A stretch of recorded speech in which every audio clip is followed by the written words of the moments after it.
अस्सलामुअलैकुम, आप देख रहे हैं होराइजन न्यूज़ HD। खबर शामिल करते हैं साहिवाल से। साहिवाल के नवाही इलाके कानवा सिक्सार में एक और हवा की बेटी दरिंदगी की भेंट चढ़ गई।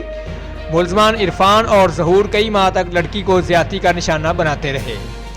साहिवाल के नवाही इलाके कानवा सिक्सार में दरिंदगी का शिकार होने वाली लड़की मुबीन की वालदा ने मीडिया से गुफ्तगू करते हुए कहा कि मेरी बेटी को इरफान और ज़हूर कई माह तक ज्यादती का निशाना बनाते रहे और मुलजमान मेरी बेटी को धमकियां देते थे कि अगर तुमने अपने घर वालों को बताया तो तुम्हें कत्ल कर देंगे। मेरी बेटी का जहनी तवाज़ुन ठीक नहीं और उसको सुनता भी कम है। मैं 2 माह से थाने का चक्कर लगा रही हूँ। पुलिस ने मेरी बेटी के मुलजमान का DNA भी नहीं करवाया और मुलजमान से साजबाज होकर बगैर इन्वेस्टिगेशन के जेल भेज दिया। हमें इंसाफ नहीं मिल रहा। मेरी वज़ीर आला पंजाब और IG पंजाब से अपील है कि मुझे इंसाफ फराहम किया जाए और मुलजमान को इबरतनाक सजा दी जाए।